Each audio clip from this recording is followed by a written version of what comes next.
Welcome to the channel, everyone. This is Economically Positive with Jon Lau. I'm your host, Jon Lau, and today we're going to be talking about just how hot the housing market is right now.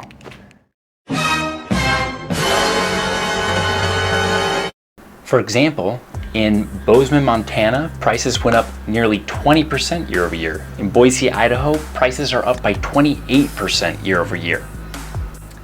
In fact, in the United States as a whole, prices increased at their fastest pace in 15 years. Anyone else remember what happened 15 years ago? The housing market is about as hot as if I let my kids pour the syrup on their pancakes by themselves, but they accidentally grabbed hot sauce instead of maple syrup.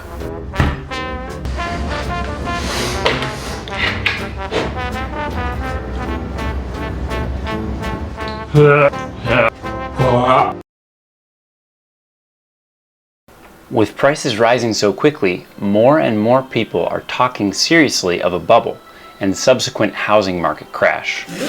In the meantime, more and more people who used to earn enough to afford a home are getting priced out of their markets.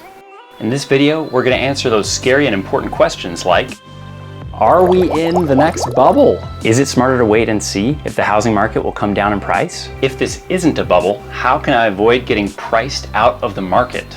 Will John's taste buds recover faster if I smash the like button? The answer to that one is yes. Yes, they will. To help answer those questions, in today's video, we're going to be breaking down what it is that's driving the prices in the housing market so high, and help understand what of those drivers are short-term versus long-term. We'll be able to make a better decision about whether we're in a bubble or not, and whether now's the right time for you to buy a home, or if you think you should wait. Plus, at the end of this video, if you decide it is right for you to buy a home, we're going to give you a few tips to help you be more competitive and have a higher chance of getting into a home.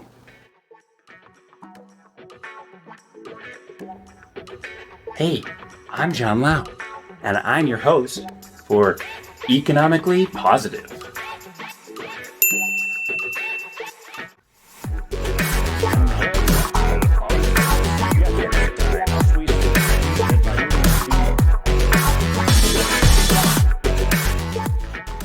This is my first time shooting a YouTube video and posting it. It turns out that I get super nervous in front of the camera. So when I'm nervous when I'm looking at the camera, then I have to look at the script a lot. Because I'm looking at the script a lot, there may be a lot of jump cuts. So please be patient. In order to understand the behavior of housing prices, we're going to go back to Econ 101 to understand the very basics on how price works. Here comes the economics professor.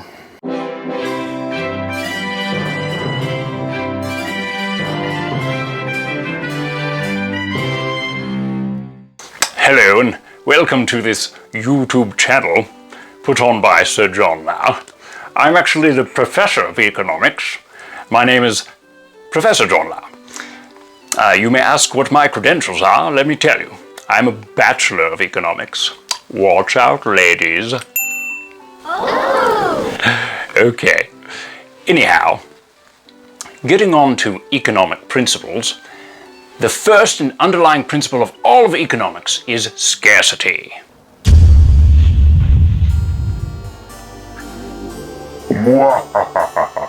Scarcity. That's right. Overpopulation. There's not enough to go around. We're all going to die.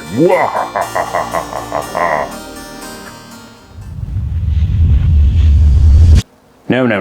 In economics, scarcity is simply the idea that resources are limited. And because resources are limited, people are forced to choose wisely what they will spend their money on. Spending your money to consume one good implies that you have therefore also chosen not to spend that money on all the other goods. Scarcity helps us understand why price is so important and why we care about spending money the way that we do. Given scarcity, price is determined by two factors, supply and demand. Suppose you have a graph. On this graph, we have price on the y-axis, or the up and down axis, and quantity going across the bottom. Here we see that quantity of 0 and price of 0 are here, and I just wrote 1,000, but it's to give you the idea it increases as it goes away from this point. A demand curve looks something like this, because, so here I'll put D for demand. I'm gonna give it the D.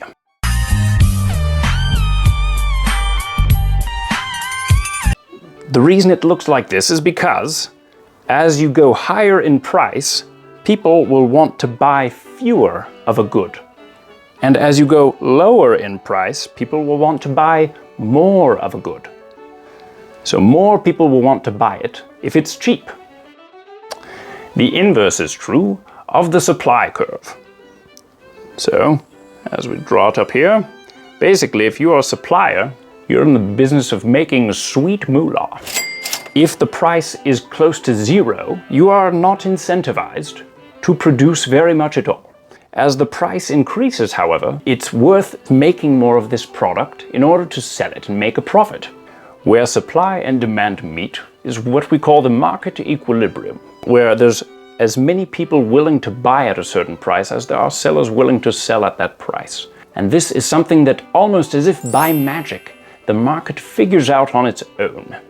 Now, suppose we are only looking at the market for houses. If the demand increases for housing, as you can see, the line shifts over, that represents increased demand, and the price then moves up. The same would be true if supply were reduced. If supply is reduced, it moves back. And now we can see that the price has risen again.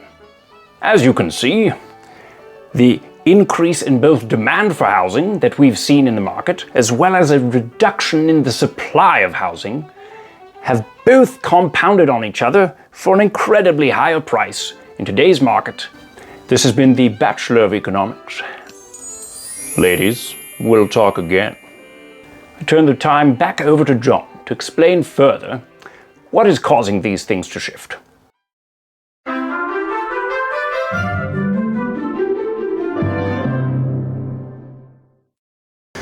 Well, thank you, Professor.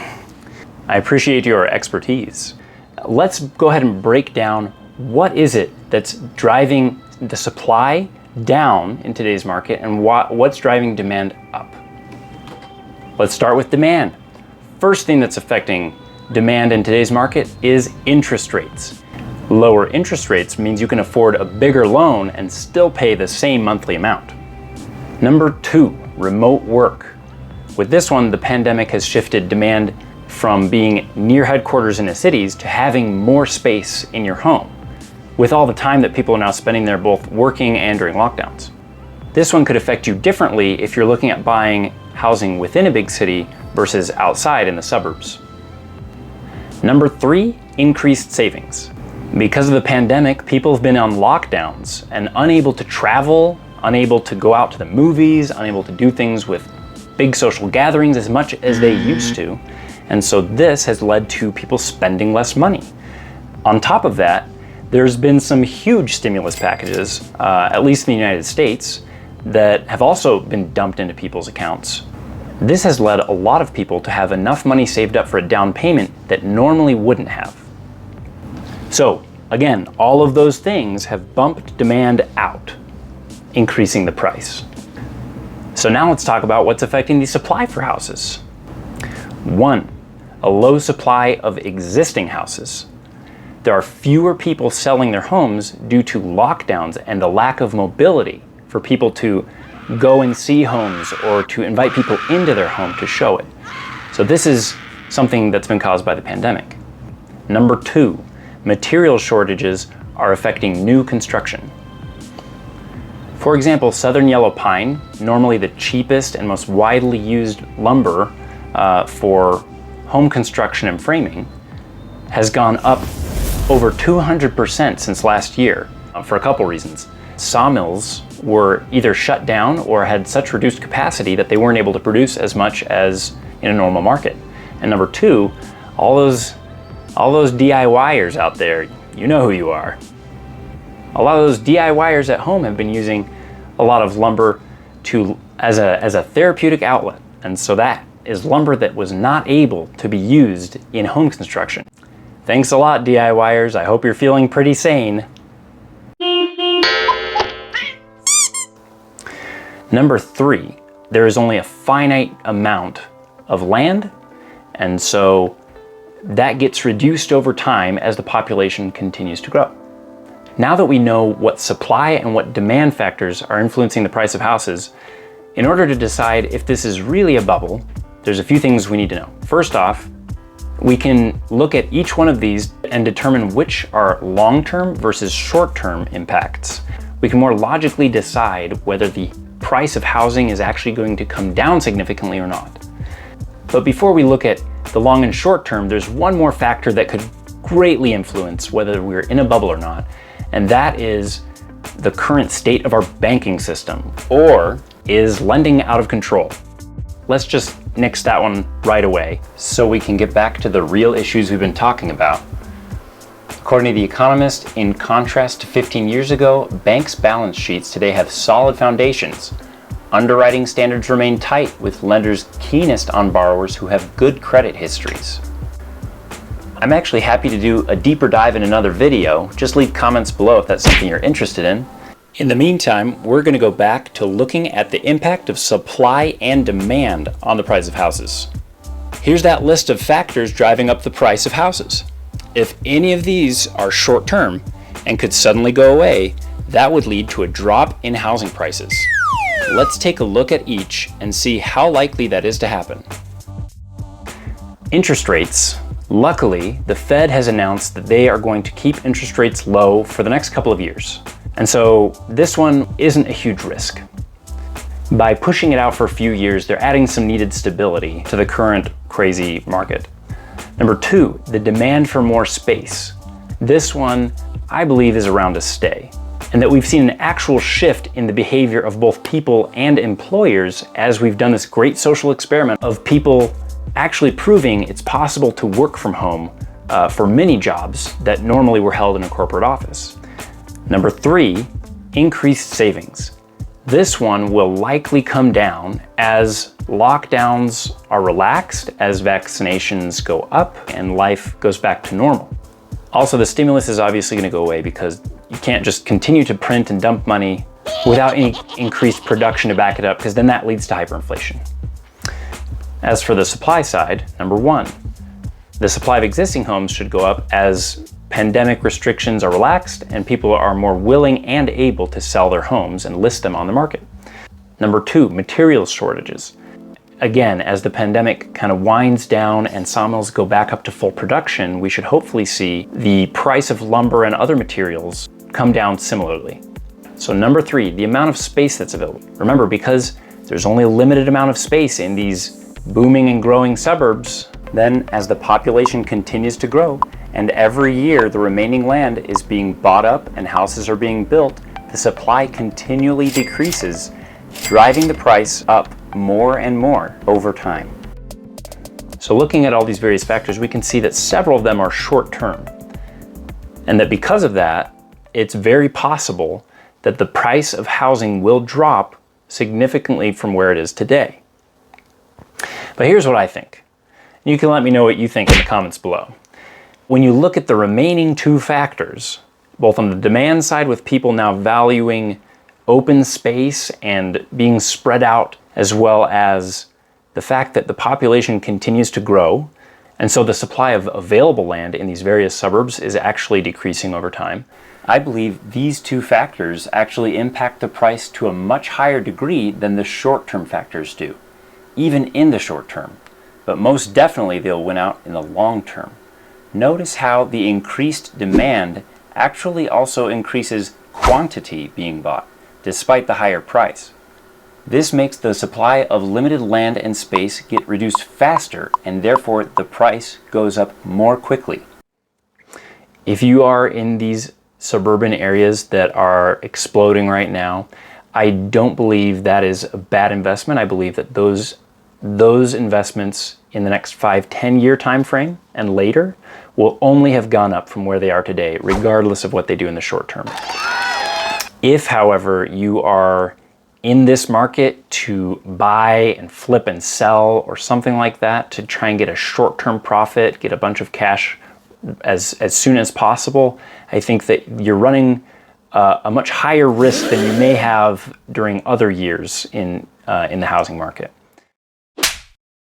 Please note, Jon Lau is not a financial advisor, nor should his opinions or recommendations be used as if they came from a financial advisor. He is also not a PhD economist, he is not a time traveler, nor can he see the future. When making your own financial decisions, please do not just do what Jon Lau thinks is a good idea.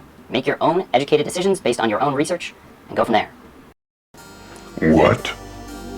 So, in conclusion, you're saying people shouldn't be afraid of an imminent housing bubble of doom? Yep, that's right, Doom Guy. I'm sorry to burst your bubble.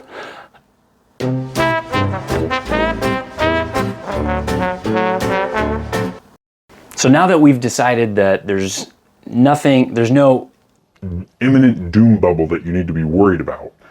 the housing market is really hot right now. There's a lot of competition. So let's talk about a few things that you can do to be more competitive and have a higher chance of beating the competition and getting a house for yourself. So, tip number 1, just get your foot in the door. And what do I mean by that?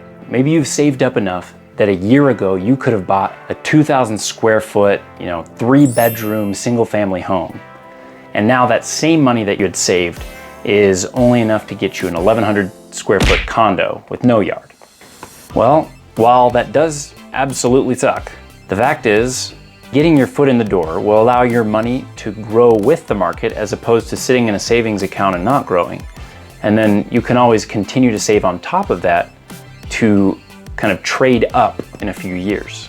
Tip number 2, buy land now and build the house later. This is the route that I took. By buying land now, at that point, you've kind of put a cap on how high prices are going to go. And then it's simply driven by the cost of labor and materials in your area. And given the things that we talked about earlier in the video, it's more likely that materials will come down in price in the next year than that the price of land will drop.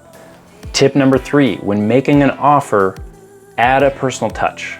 That means either write a letter or call the real estate agent directly, talk about your situation, or both. This sounds kind of silly, and you may think, You're not even a real estate agent. well, while you're right about that, this is actually something also recommended by Graham Stephan, who has sold more than $120 million worth of real estate. Also, I tried and it worked for me. Just a few months ago in March, my girlfriend and I had lost several bids to probably 6 different houses, and this probably sounds familiar to some of you. So this lot came on the market and it's beautiful and it was well below market price. Based on the market, they probably could have gotten $60,000 to $80,000 more out of the lot if they just waited and chose the highest number. But when we put in our bid, I called the real estate agent. Hey, and me and my girlfriend, we've been looking around. It's been really competitive and we loved that lot. That would be great for our combined 7 children. 7 children. Which, no, I didn't say that to just get sympathy points. It's actually true. But I am saying that, if you do say that, it could work. They just decided that we were the people that they wanted to give the sale to. We were able to get that lot for about half of what the surrounding lots were going by acre. So, while that tip is definitely not something you can count on working for you, it definitely doesn't hurt to add the personal touch and help make the human connection with whoever's selling. The next suggestion is not exactly groundbreaking, but it will make a huge difference, and that is to change your expectations. Either how big the house is that you're going to live in, or where you're willing to live. Yes, prices have gone crazy in some of these areas and people are being priced out. And because of the pandemic, a lot more work really can be remote. And so maybe it's time to think of moving somewhere a little farther from the city that you're used to. Maybe it's time to Give up on that one school district that you're sure is the only one that your kids could ever possibly be successful in, even though 99.9% of all other humans have survived growing up in different school districts. Maybe it's time to decide that it's okay living more than 10 minutes away from your parents, or more than 10 minutes away from a beach. Accept that success and happiness are not constrained to a particular zip code or neighborhood. So on that note, I just wanted to shift from focusing on specific tips and tricks about wealth and finance and economics and go over to some of the fundamentals.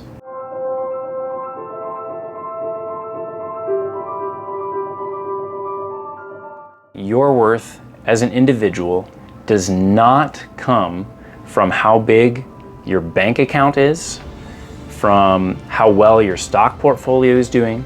It doesn't come from your position at your company. It's not defined by your college degree or your high school diploma, whether you have either of those. So, in focusing on finance and economics, do not lose sight of your own value. Do not lose sight of who you are, and that is not something defined by other people. That is something that you get to choose every single moment for yourself.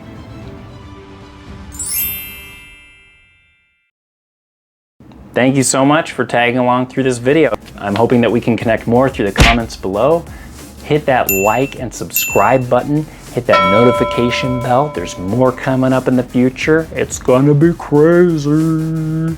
Pretty soon we're gonna talk a little more about the dollar, how it's doing with all the stimulus, whether we're experiencing hyperinflation. Look forward to that video coming up pretty soon. This was Jon Lau with Economically Positive. And with that, I'm gonna leave you here. Stay positive out there. Over and out.